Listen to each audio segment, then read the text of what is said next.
Yeah. Okay, again, like I said, if you take each regional office, I do receive their audited financial statements. Okay? But for the purpose of combining the total, I mean the two last columns on the right, okay, if I take apart the four columns presented on the left, those are audited. But when we present the total by itself, I know that there is internal revenue that should be reversed. And I would think that the management opinion is by showing overall revenue and by explaining the services rendered and the internal transfer, the original transfer to the head office. So I want to make the assembly want to make sure that you understand the point that those financial statements, if we take them individually, they are audited. I have all their audited statements with me, and I could provide you those statements. They are here for consultation, and that's the way it is. But it's important to, your question is really accurate. Okay. Any other questions?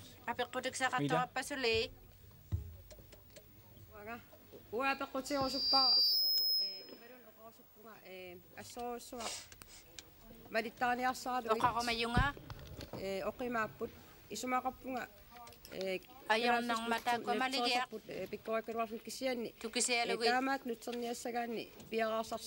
Ayaw na kasang maligya ta ko. Kinaw yan eh. Kawis ako tayo si Mayor. Titirak si Maningit. Kasi yan eh. Victor na ako takatimalota. Eh maka ikayok tayo yung nakpugot. Tako na nga aulat si Jika timayingin eh. Thank you. Any other questions? Akaluk? Akaluk. Bitiamat akistisuqaatisinnaar tassa immikkut kalaal katersuukkunik taakku suliariumassu Taima media qawta yunnaqtavut katikutta akukittu katimayingi katikpata utirpigi yunnarneartavuta anapeqqutigiyai unikkautillutillu imma akaunersami magigiarunarnearattigu. Any other questions? Flossie? Flossie?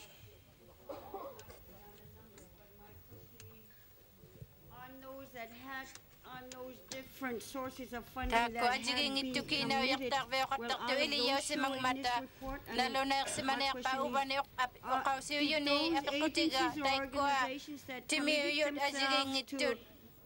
to contribute some funding to all of them show that all of them were received.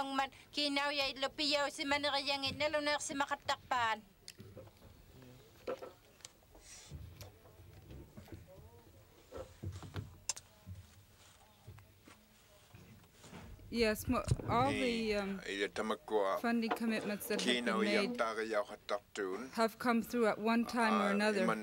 Sometimes it takes a long time for commitments to come through, and it may not necessarily show up in the statement right now because, we have to prepare the statements at a certain time, and the financial information is not available when we do the statement. So some contributions that have been received may not show up in this statement right now because they were received at a much later date from when the commitment was made. Came late would be used for the present time or well, there's just one particular situation I think that we had to deal with in that fashion, and that was the contribution from the North Slope Borough. We had to use funds from other accounts to cover the costs, and when the funding came through recently, we were able to put back the funds that we had to borrow in order to keep the office going. So that's how we did it.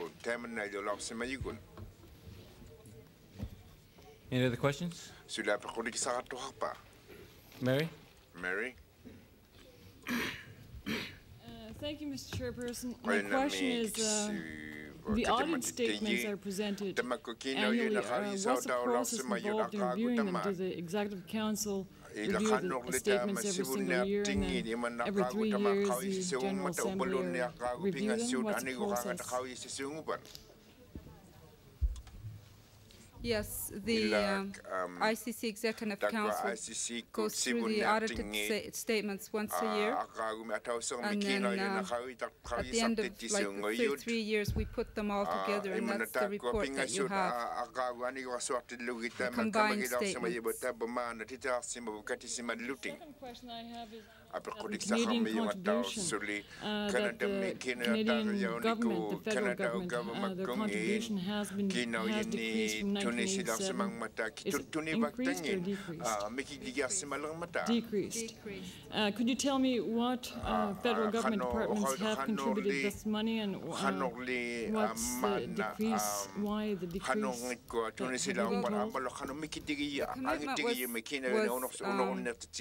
For the first 3 years, which ended last year, the federal government had provided a core fund of $100,000 plus a certain amount if we could match it from elsewhere, and that's why there was a larger amount for the previous year.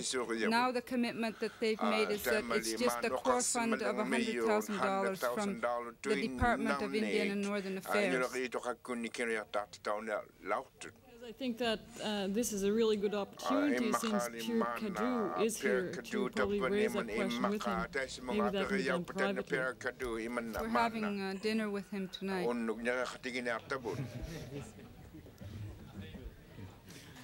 Any other questions on a financial statement? If not, I'd like to entertain a motion to accept the financial report.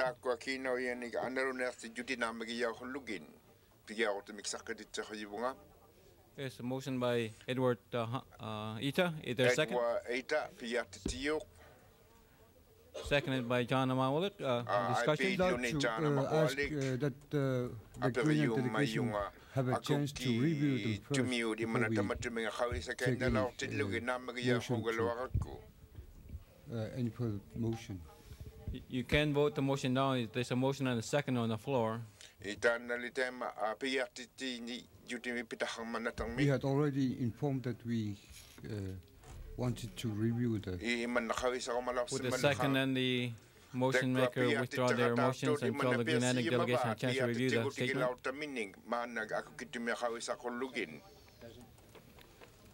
If there's no objections, it will be so ordered, and we'll wait for action on the financial statement until the Greenland delegation had a chance to review the financial statement. Okay. You have anything else on the financial report, Mary? Okay. Our next item, Doctor, do you have a question?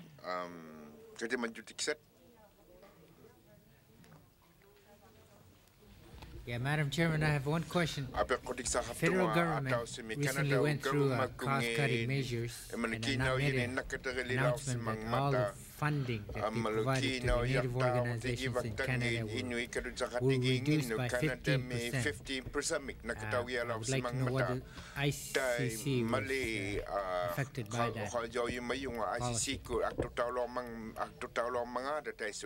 No, we weren't. The $100,000 contribution that we have received has not been cut. Okay, our next item on the agenda, the future funding for ICC will be tabled until tomorrow. Time to be announced later. There will be a meeting tonight between the leaders to discuss future funding for ICC, and then tomorrow we'll have a general discussion among the delegates of this item on the agenda. At this time, we have some announcements we want to make. Mary? Mary?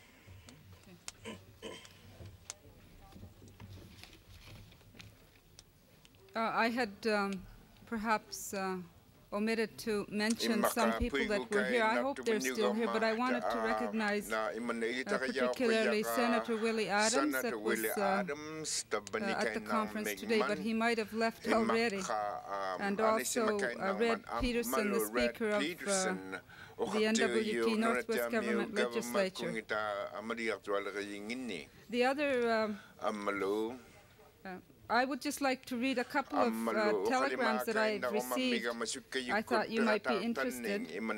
One is from the mayor of Ilulissat, Joanna Olsen, to the ICC General Assembly in Sisimiut. Because of bad travel connections, we are not able to attend the conference. We hope that the conference will be successful and we wish you all the best on behalf of the Ilulissat commune. And also from the elders of the Greenlandic Trade Union, we would like to congratulate you for the historic meeting of the 4 Inuit areas. We hope that you will show your efforts to the international community.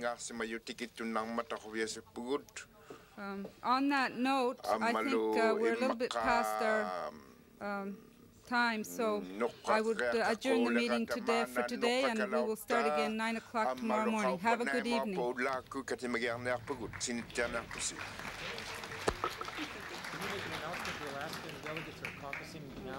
Excuse me.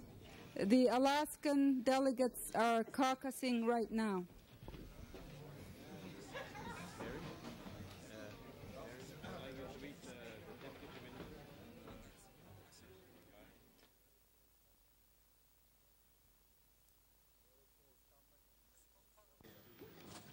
Noyoppo lamman iserluarsimassa susi. Amalu ulluingerlanerani ataatsimersuart sammihassarpassui.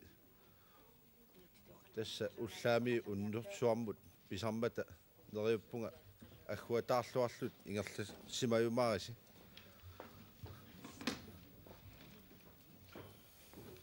Taakko pilereerajavut ullumi. Being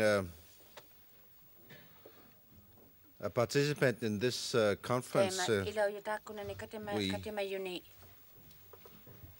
are starting early in the morning, and so many programs for anyone who is interested in whatever in our cultural program can attend those until late night.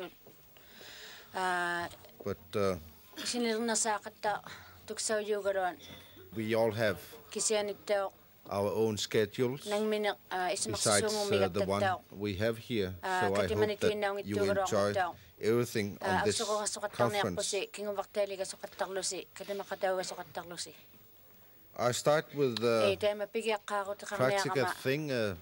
The reason why I'm standing here is that the president right now is attempting or opening the elders conference at the Knut Rasmussen High School.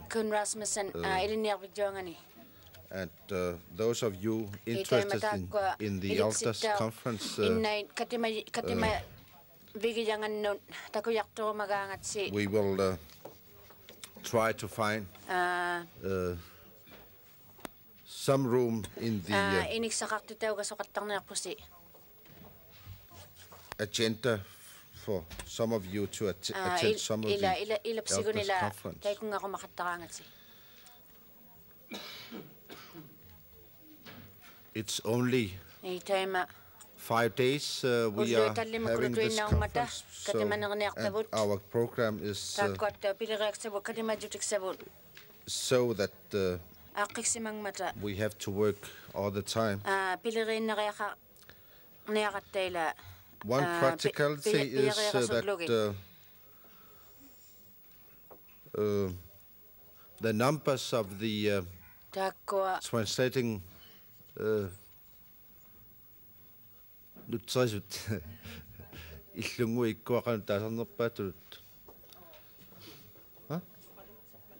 translating boxes is that 0 is the speaker, number 1 is English, 2 Russian. 3. Greenlandic. Greenland titok. 4. Number 4. Inuk 5. Inuk 5. Inuk 6. 6. Yupik. And number 7. 7. Siberian Yupik. Rasameo Yupik kungin.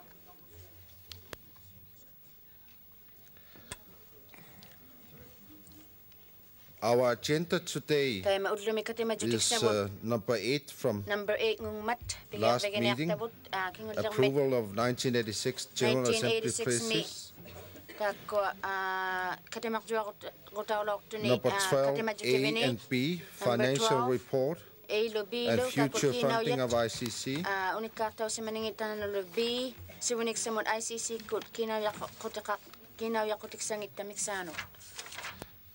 And number 13, overview of current Arctic policies by respective Arctic Rim countries. From Canada, John Amoralik, the President of Inuit Deposit of Canada, will speak. From Denmark, Mogens Bunker Nielsen, Deputy Minister of Environment Ministry in Denmark, will speak. From Alaska, the mayor of North Slope Borough, George Amorok, will speak. And from the United States, Jerry Brown from the National Science Foundation, from the Union of Soviet Socialist Republics, Vladislav Golovin, the Deputy State Commission on the Arctic.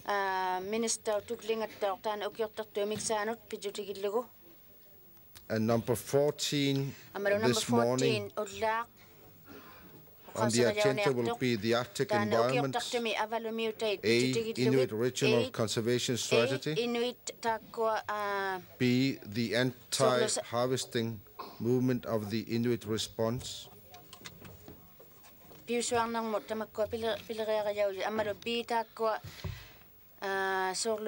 today, we will go to the agenda item number 15, a keynote address from Erika Dice. 16, promotion of Inuit rights of the international level. 16A, working group on indigenous peoples. B, International Labour Organization. Then there's number 17, presentation of draft ICC Arctic policy principles by the ICC President Mary Simon. And number 18, the last agenda today, and the plenary session, is a review. No, that we adjourn into workshops to review the draft Arctic policy principles and the draft Arctic policy summary.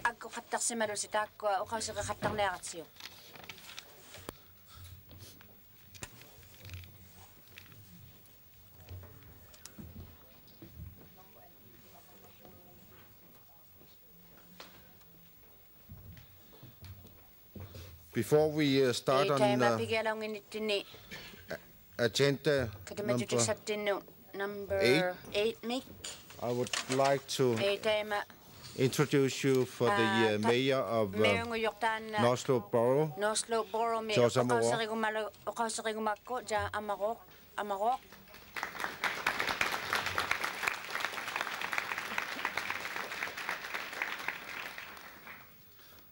I would also like to introduce to you Department Chief. I think it's Deputy Minister for Environment in the Danish government, Mogens Bunker Nielsen.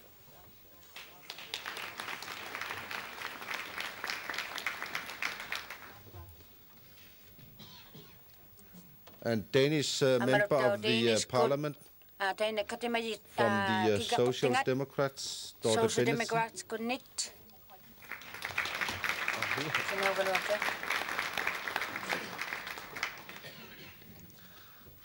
Thank you. Taurumanna ippasingerlassumasuu tassa 1984 tatsimersuarnoo Now we go to agenda item number 8, approval 1986 General Assembly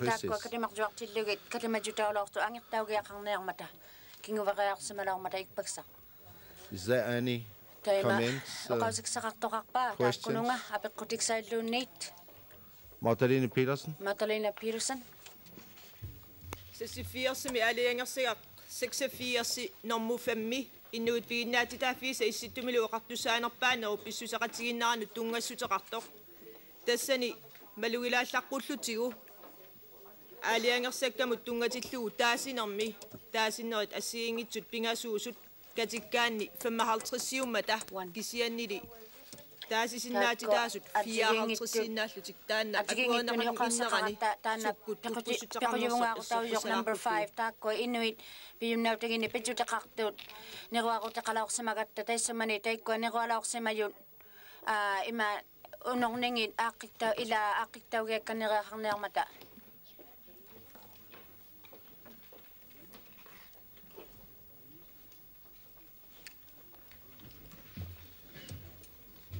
So tuani ponnaq fiaami takunaqarsinnau tanna. Yes, on the English paper on page 4 you'll see that we have one vote too much. And I don't know what really happened because the number of the voting delegates are in total 54.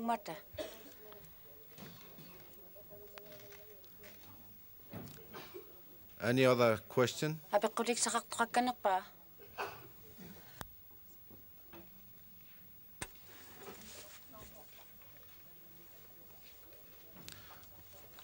If there's no any other question, I need a motion to adopt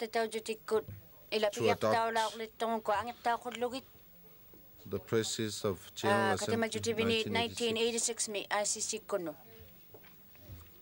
Flossie? Flossie Anderson moves to approve the 1986 process. Hans Pavi Rosing, Isumaqatiga, Tapasopa, Hans Pavi Rosing, seconds. Question?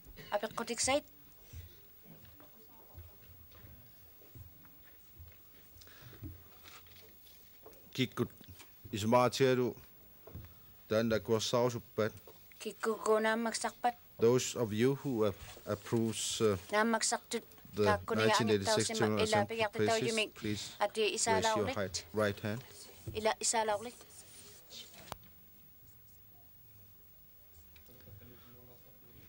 Thank you. Taamaalluni immikkortu ortanammassinaqarputasu 1984-simi taatimersuarnerup naasarneqarnaat akuartiineqarnaat. So the 1986 General Assembly process is now approved. The next item is the financial affairs. To the Natorsuutit ippassaq pisimassagut kalaallallu qinutiisimasa kingwartilaarneqarnissaat akuarsistiineqarnissaat. It is the approval of the financial report. The Greenlandic delegation have gone through the financial report, especially concerning the Greenland financial side. Delegation, the Greenland delegation have approved a suggestion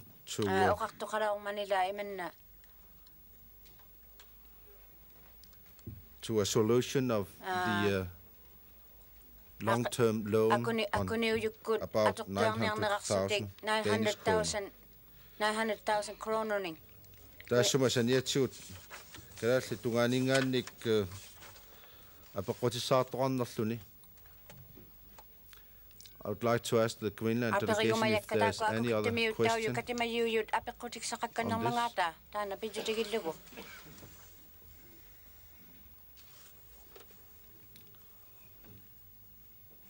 Puyo? Puyo? Allame paqutissaqangiu taamaallaat siunissami inuistormiu kattuffiata anigaasilersuneqarnaani assiinnerusumik susaqartarsit anigaasilussaqartarsinnaani isumiliutiiqqullu kammattuutiissaartu kaatamiut qawimaq kannequyapsi sivuniksauniartumun kiinauyaksarniartanginni ICC-kkut Kanadaullu Alaskallu pijutigillugin.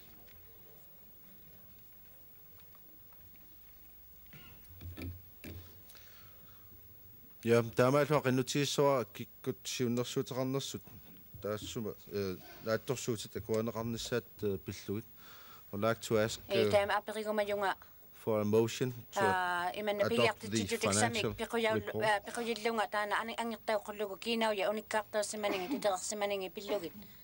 Puyo? Puyo? I'll make a motion to adopt the financial report of the new Puyo siunnersuuteq across Chineqassasut. Puyo made a motion to adopt the financial report or approve. Molly Peterson seconds. Molly Peterson. Oli Peterson. Tapasoppa. Apaqotissaartuarpa questions? Apaqotisartaqarpa.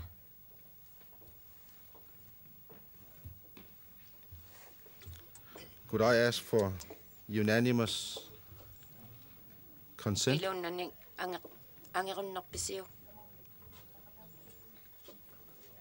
Qanutaasarpa.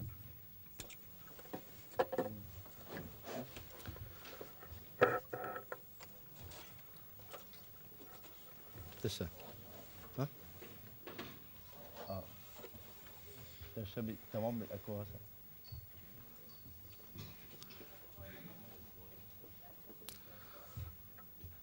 So, is that approved unanimously? Tanna ilunnasi naamagivisiu. Thank you. Qoyannamik. Osaartanniarsi.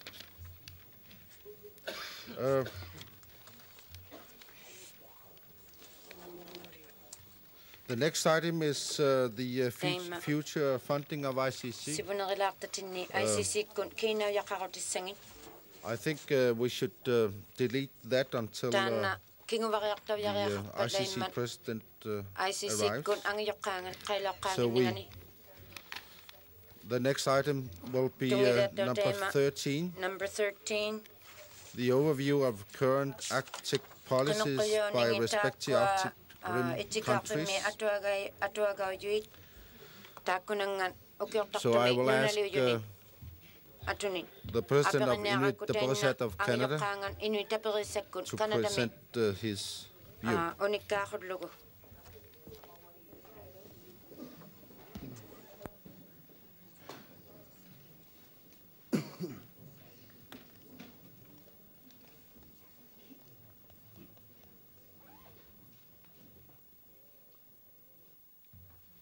Before John Amorlik steps up to the podium, I would like to introduce the chairperson of the United Nations Working Group on Indigenous Peoples, and it's Dr. Erika Days.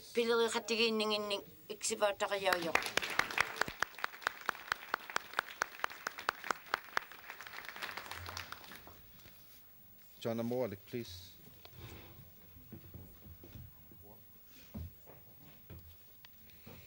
Thank you, Akkaluk. Koyunamik.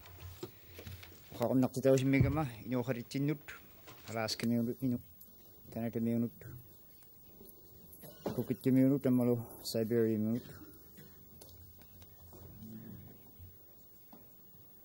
This morning I will speak about the current Arctic policy in Arctic Canada. I have some good news and some bad news. I guess the first good news is that there will be no nuclear submarines in the Canadian Arctic. Not the Canadian ones anyway. And also, the other good news that I have is that the Government of Canada is establishing a new economic strategy for Aboriginal peoples. And we're looking forward to getting involved in that. In the Canadian Arctic, there has been a very noticeable increase of military activity. There's a proposed military base in Nanisivik, which at the present time is an iron ore mine. When the iron ore runs out, the Government of Canada has plans to turn that into a military base. The Government of Canada is also going ahead with plans to establish what they call forward bases for F-18s. The communities involved are Yellowknife, Cambridge Bay, Rankin Inlet, Iqaluit, and Kuujjuaq. Also, for the past 5 or 6 years now, the American military has been carrying out cruise missile testing in the Mackenzie Valley and northern Alberta.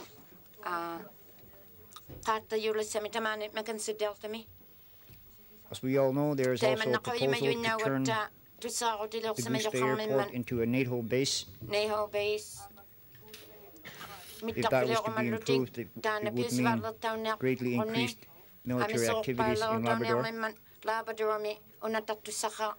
Over the past 10 months or so, the Inuk, Cree Indians of Labrador, have been involved in protests, occupations of runways, and as a result, they have been thrown in jail.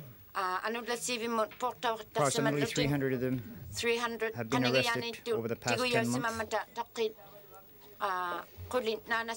There was a landmark decision made by a judge in Labrador. The Inuk were charged with criminal activity because of their protests, and 4 of them were taken to court on those charges.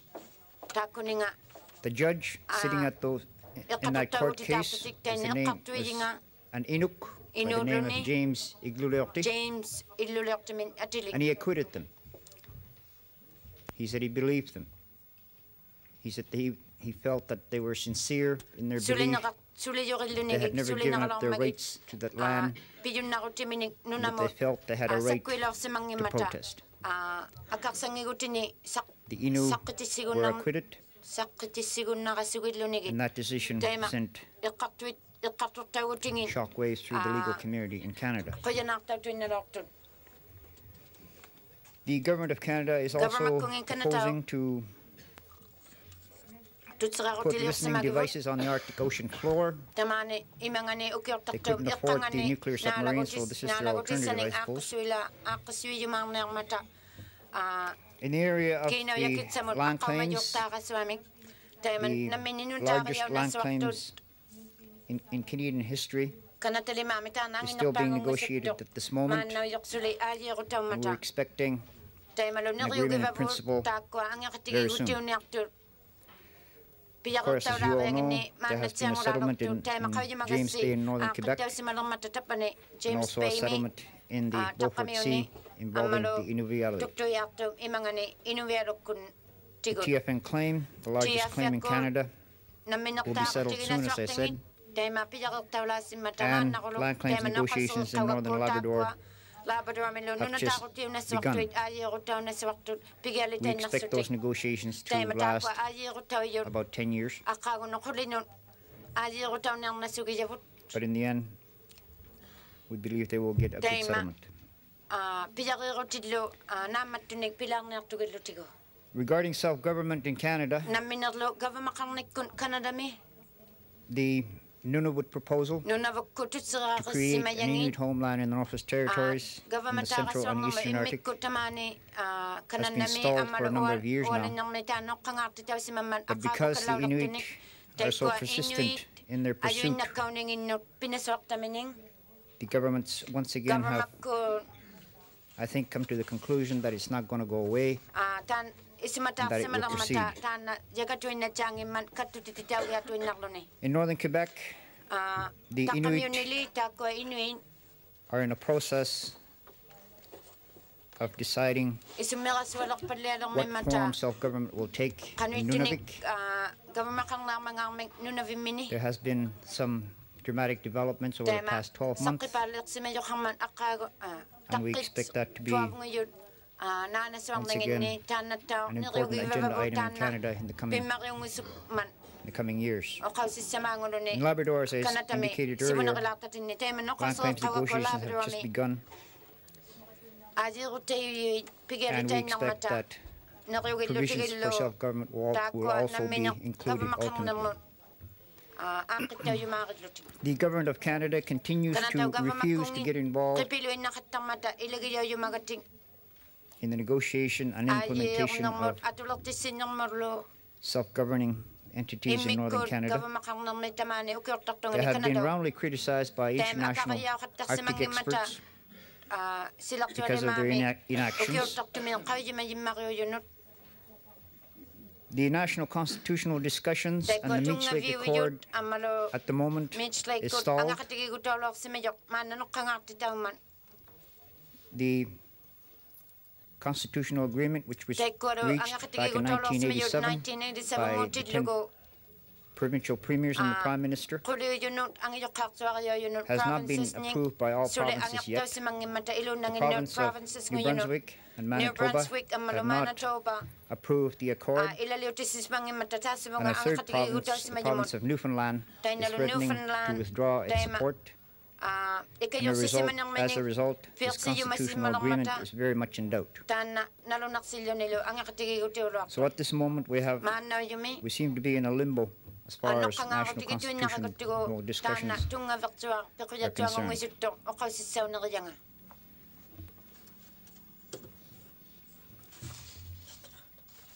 In southern Canada, there has been numerous incidents this past year involving police, government, and Aboriginal peoples. There have been roadblocks in Alberta by the Lupukon Indians. There have been roadblocks and occupations of government buildings in Ontario. There have been roadblocks and young Aboriginal people with machine guns just south of Montreal. There have been hunger strikes in Ottawa. There have been raids by Canadian and American police on Indian reserves. Just the day before we left here, left for Greenland, there was another story in the newspapers about 200 heavily armed policemen descending on an Indian reserve, confiscating gambling devices and making arrests. And also over the past week, there's been stories in the national newspapers about the United Nations beginning investigations into treaty violations in Canada. So the state of Aboriginal politics in Canada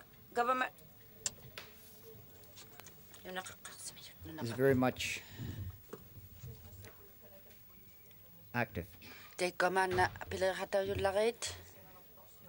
When I sat down yesterday morning and I looked at that big flag behind us,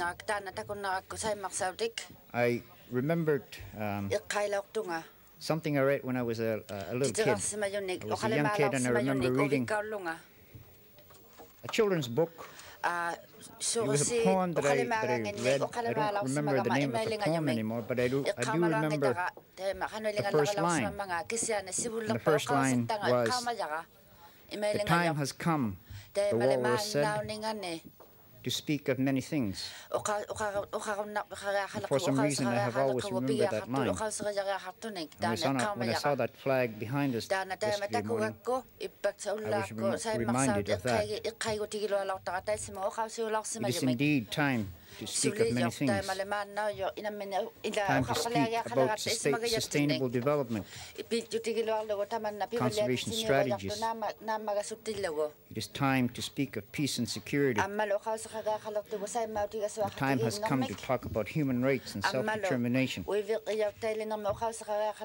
is also time to speak of the greenhouse effect, the ozone layer, the Arctic haze, and to try and understand these things.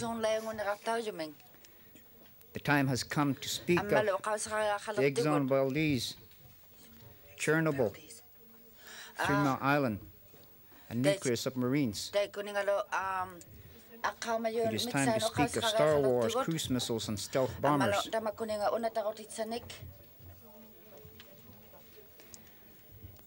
It is also time to speak of a new deal. A famous American president, I believe it was Franklin Roosevelt, was well known for the phrase, "a new deal." Of course, he was talking about a chicken in every pot and a car in every garage. But to us, a new deal is something else. A new deal means a new relationship with the nation states that occupy our homelands.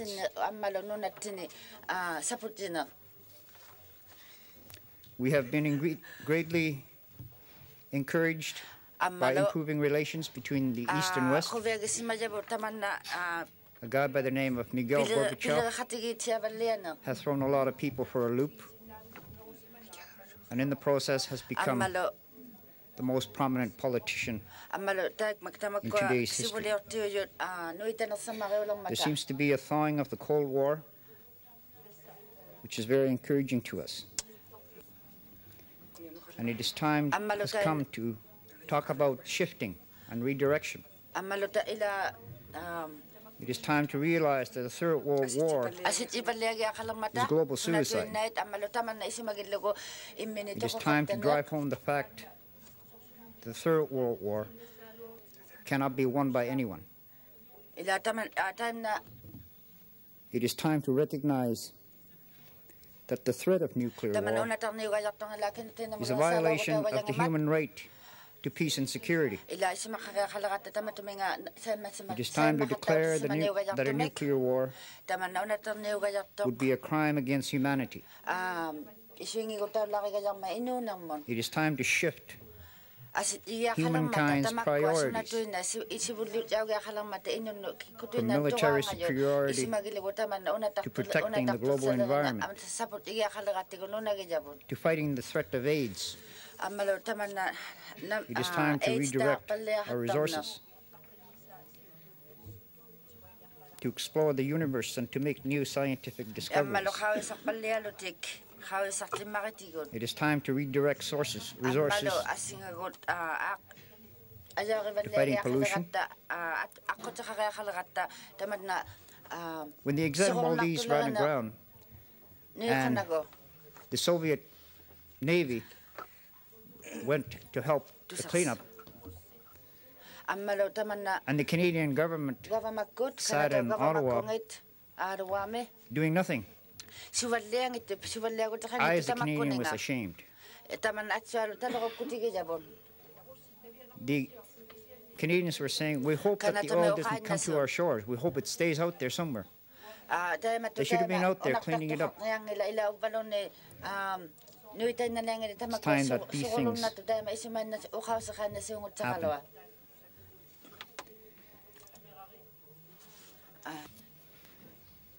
the other resources that have been billions and billions of dollars that are used for military hardware, military suppression, have to be redirected. We need environmental policemen. We need cleanup capabilities. We need to cooperate in time of natural and man-made disasters. Trees need to be planted. We need to grow food. And it's time that mankind shifted and redirected the resources.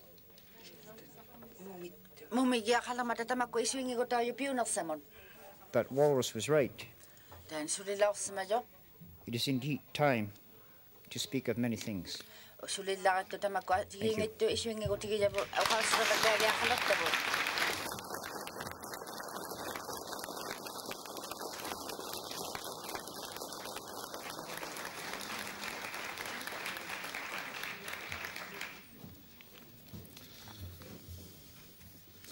Thank you, John.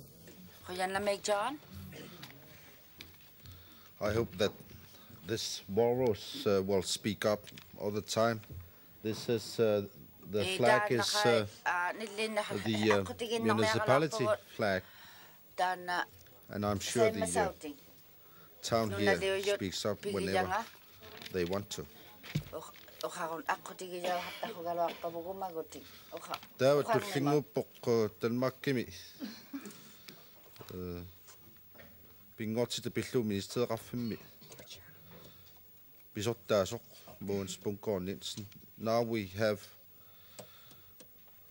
the Deputy Minister from the Danish Ministry of Environment, Bones Bunkon.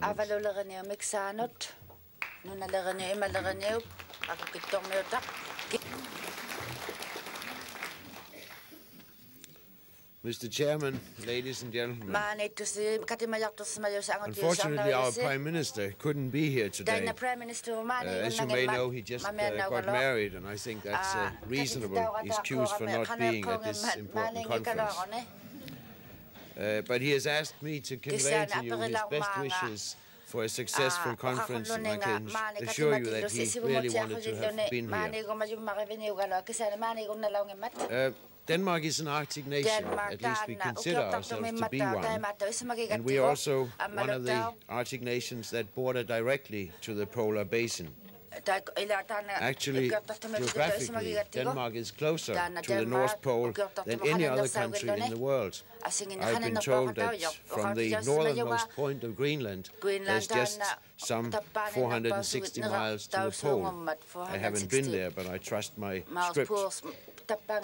Historically, Denmark is the one non-Arctic nation that has upheld the longest standing and best acknowledged territorial claims in the far north, thereby, in fact, and that is my point, becoming an Arctic nation itself.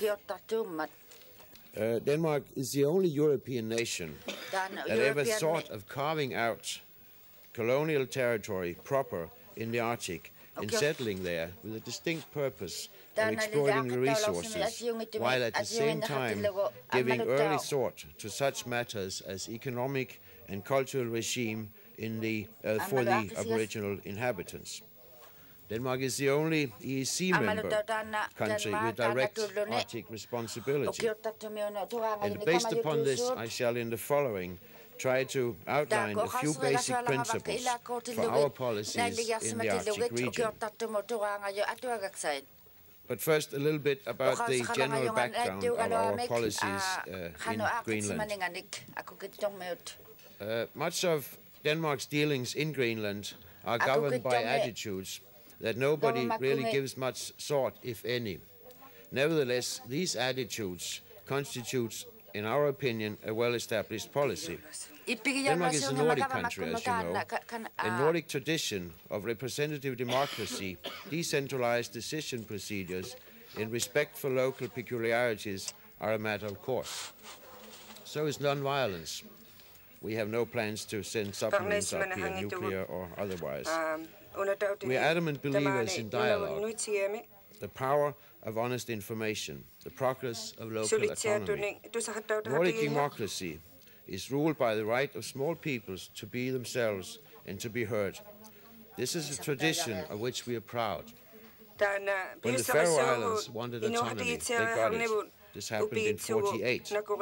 And when Greenland Land Council opted for integration in Denmark in 1953, Denmark heeded that wish. When time was ripe for home rule in Greenland, Greenland got it too. That happened in 1979. And when Greenland wanted to get out of the EEC, of which Denmark is a member, we accepted the referendum on the matter and respected the outcome. If, for Denmark, fear has ever played a role in these matters, it has been the fear of being too oppressive in relation to the North Atlantic minorities. Grow what has the power to grow, and live and let live. That is Nordic democracy, in our opinion, and that is Danish policy. When from these underlying principles behind it all, we go into the concrete matters of practical policies, it is impossible to talk about Danish Arctic policies without immediately looking at what's going on in Greenland. The Greenland Home Rule policies are in many ways the outcome of a Greenland-Denmark interaction over many years, centuries even, that you cannot talk about without paying attention to the other. Also, there can be no doubt that the experiences over many, many generations of Danes being in Greenland has influenced the general frame of mind in Denmark vis-à-vis the Arctic. To a considerable extent, Greenlandic home rule policies simply are identical to Danish policies. Let me then look at some of them. First, to the fisheries. A policy for the Arctic must necessarily contain some basic guidelines for fisheries management. A well-tailored frame of international cooperation between marine biologists, an obligation for the signatories to follow their advice, common inspection and enforcement rules, and international arbitration in cases of conflict. An indispensable aim must be the conservation of the spawning stocks, so that the future generations north of the... Going too fast. Okay, I'll slow down. An indispensable aim must be the conservation of the spawning stocks, so that also future generations north of the 60 degree may count on the fisheries as a basis for their economy. It is Danish and Greenlandic policy to cooperate with established international organizations, also in matters of resource management. The total allowable catches are set in the light of recommendations of the boards of marine biologists of the International Council for the Exploration of the Seas, and also, of course, the Northwest Atlantic Fisheries Organization, which deals with the stocks in the Denmark Street and the Davis Street, respectively. And now to hunting. It's been Danish policy to respect the hunters and the trappers' way of life. In cold weather, our queen sports a sealskin coat from the Greenland tannery. And this is not a commercial, but it's an observation. And so does the Prime Minister. And I can assure you that even lower ranks in the services are considering buying such sealskins coats. And we have also, in international fora, consistently worked for reasonable catch quotas on market conditions for the hunters' products. In the EEC, Denmark has seen to it that the Inuit products, not just Greenlandic products, but Inuit in general, are formally exempted from the import ban on certain types of sealskins into the common market. With Danish support, that directive and exemption has recently been made time indefinite. This happened a few months ago. In a somewhat broader perspective, It is a policy of the Danish government, and I'm sure it will cover future Danish governments as well, at least as the ones I can conceive of, that we will view the entire hunter-trapper issue in the framework of the World Conservation Strategy and the Brundtland Commission, according to which the remaining hunter societies throughout the world have a legitimate right to play a legitimate role to play in the active management and preservation of wildlife resources. In the view of the Danish government, aboriginal hunting and trapping is an honorable and time-proven way of wildlife management when practiced in accordance with the principle of sustainable development. It's also at the basis of Danish policies in the IWC, the Whaling Commission, where Denmark, as a general rule, has sided with those nations that are conservation-minded. Strong conservation measures are a must in this world for dwindling resources and threatened species. But at the same time, conservation must be wed to the principle of wise use of nature, not to any exaggerated no use, as if oceans and wilderness worldwide were some kind of park facilities belonging to the industrialized countries. The basic principle of Danish conservation policy becomes especially visible in the matter of whaling, where Denmark, together with the Americans, stand in the forefront as a defender of the right to pursue the whaling they need, consistent with the principle of sustainability. Now to mineral and hydrocarbon exploitation. If the basic principle of sustainable use becomes visible in matters of living and renewable resources, it is paramount when exploiting the non-renewable ones, such as mineral and hydrocarbon resources. Denmark is no friend of the kind of boom and bust mineral exploitation that has wreaked so much havoc in the Arctic already. Granted, mineral and hydrocarbon wells should be exploited, of course. Nobody can expect us to have this kind of resources just lying around untouched. But mineral exploitation must take place within the framework of a general development policy that takes into account a number of other equally important requements of a social, cultural, and especially, of course, environmental character. We do not want to see nature ruined for the sake of money.